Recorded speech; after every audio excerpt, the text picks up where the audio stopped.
போயிட்டு விளையாட்டுக்கு போயிட்டு வந்தேன். உங்க டீம் இப்போ ஜெயிச்சுட்டு வந்தீங்கல்ல, இந்தியாக்காக போனப்ப சவுத் இந்தியால சவுத் இந்தியா கொஞ்சம் கீழே நீங்க மட்டும் தான் சவுத் இந்தியா எல்லாம் நார்த்தா. உங்க டீம் எவ்வளோ பேர் இருக்காங்க? நம்ம கண்ணகிரி அதுல 40 பேர் இருக்காங்க சார். சின்ன பசங்க பெரிய பசங்க 14 பேர் ஒரு டீம்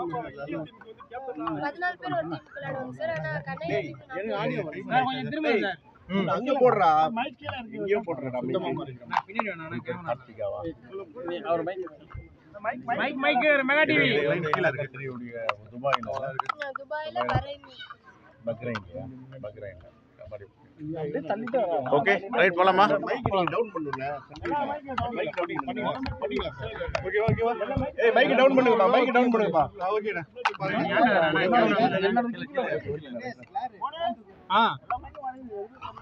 நீ அங்க எங்க போய் நின்னு போலாமா? ஏய் கீழ முன்னாடி போங்க.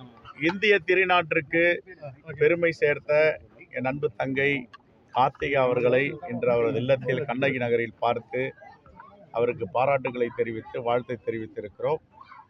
இன்னும் அவர் பல வெற்றிகளை பெறுவார். இன்னும் இந்தியாவிற்கு பல வெற்றிகளை தேடி தருவார். இது தொடக்கம்தான். இன்னும் நிறைய அவர் வெற்றி பெறுவதற்கான காலங்கள் இருக்கின்றன. காங்கிரஸ் பேரியக்கத்தின் சார்பாக தலைவர் ராகுல் காந்தி, தலைவர் மல்லிகார்ஜுன கார்கே சார்பாக அந்த பிள்ளைக்கு வாழ்த்துக்களை தெரிவித்துக் கொள்கிறோம். இன்னும் அவர் வளர்வதற்கும் இன்னும் மேலும் புகழ் பெறுவதற்கும் காங்கிரஸ் பேரியக்கத்தால் என்னென்ன உதவி செய்ய முடியுமோ அதையெல்லாம் செய்யலாம் என்று திட்டமிட்டு இருக்கிறோம். அதில் முதலாக வெற்றி பெற்ற கார்த்திகாவிற்கு காங்கிரஸ் பேரியக்கத்தின் சார்பாக 1 லட்சம் ரூபாய் வருகின்ற 14ஆம் தேதி ஜவஹர்லால் நேரு பிறந்தநாள் அன்று எங்களுடைய சத்தியமூர்த்தி பவனில் அழைத்து கொடுக்கலாம் என்று திட்டமிட்டிருக்கிறோம்.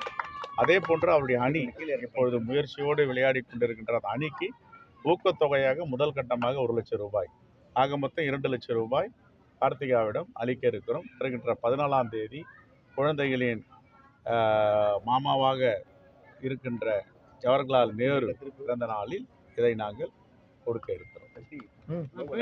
கோரிக்கை வச்சிருக்காங்க, அதை கன்சிடர் பண்ணுவோம், கண்டிப்பாக கன்சிடர் பண்ணுவோம். அவருடைய பாதுகாப்பு இருந்தால் கண்டிப்பாக அதை வாங்கி தருவோம். வேற நெக்ஸ்ட் தமிழகத்துல விளையாட்டு வீரர்களுக்கு பல்வேறு சாதனைகள் புரிஞ்சுட்டு வராங்க. இனி வரும் காலங்களில் அவர்களுக்கு இன்னும் என்ன மாதிரி நிகழ்ச்சிகள்லாம் நடத்தி மைதானங்கள்லாம் பெரிய அளவில் இல்லை. அரசு பள்ளி மாணவர்களுக்கும் இல்லை, இந்த பகுதியிலுமே அதிக அளவில் மைதானங்கள். துணை முதலமைச்சர் அவர்கள் இதில் ரொம்ப ஈடுபாடு காட்டி வராரு. இன்னொன்று அவர்கிட்ட இது மாதிரி கபாடி போட்டிகளை நம்முடைய கிராமத்து விளையாட்டுகளை ஊக்குவிக்க வேண்டும். இன்னும் அதெல்லாம் மறைந்திருக்கிறது. அதற்கு முதலிடம் தர வேண்டும். அதுதான் நம்முடைய பாரம்பரியத்தையும் நம்முடைய பண்பாட்டையும் கலை இலக்கியம் இலக்கணத்தை வென்றெடுக்கின்ற தொடர் முயற்சியாகும். இதை பற்றியும் நாங்கள் பேச இருக்கிறோம். அது மட்டும் இல்லாமல் எங்களுடைய காமராஜர் அரங்கத்திற்கு பக்கத்துள்ள இடத்திலும் இப்போது நாங்கள் விளையாட்டுகளை ஊக்குவிப்பதற்காக சில பணிகளை மேற்கொண்டிருக்கிறோம். தேவைப்பட்டால் அங்கேயும் இந்த கபாடி பிளேயர்களை பயன்படுத்துவோம். சார், தமிழகத்தில் எஸ்ஐஆர் தொடர்ந்து நடைபெற்றிருக்கிறது. கிராமப்புற மக்கள் அதிக அளவில் அந்த கேள்விகளை பூர்த்தி செய்வதில் சிரமப்படுறாங்க. அதுக்கு நம்ம என்ன மாதிரி நடவடிக்கை எடுக்கணும்? இன்றைக்கு காங்கிரஸ் கட்சி சார்பில் வழக்கு ஒன்று தொடுத்திருக்கீங்க. எஸ்ஐஆர் என்பது இந்த தேசத்திற்கு இப்பொழுதுக்கு தேவையில்லாதது. ஏனென்றால் ஒரு குற்றச்சாட்டு எழும்பிருக்கு. அது பீகார் ஆகட்டும், மகாராஷ்டிரா ஆகட்டும், ஹரியானா ஆகட்டும், டெல்லி ஆகட்டும், கர்நாடகாவில் மகாதேவபுரம் ஆகட்டும், ஹாலண்ட் தொகுதி ஆகட்டும், தவறுகள் நடந்து கொண்டு இருக்கிறது. தவறுகளை ஒப்புக்கொண்டு இருக்கிறார்கள். இந்த நேரத்தில் இன்னும் 4 மாதத்தில் தமிழ்நாட்டிற்கு தேர்தல் வரவிருக்கிறது. மழைக்கால பருவமழை தொடங்கி இருக்கிறது. இந்த நேரத்தில் 1 மாதத்தில் இதை செய்து முடிப்போம். நவம்பர் 4ஆம் தேதி முதல் டிசம்பர் 4ஆம் தேதி வரை இந்த தீவிர சிறப்பு சீர்திருத்த பணிகளை தேர்தல் ஆணையம் மேற்கொண்டிருக்கிறது. இது 1 மாதத்தில் முடிக்க முடியுமா? ஆசிரியர் பெருமக்களும் அங்கன்வாடி பணியாளர்களும் இது மேற்கொண்டு வருகிறார்கள். 3 மணிக்கு மேல்தான் அங்கே வீடு வீடாக சென்று தன்னுடைய மனுக்களை கொடுக்கிறார்கள். அதை பூர்த்தி செய்வதற்கே மிகப்பெரிய பிரச்சனையாக இருக்கிறது.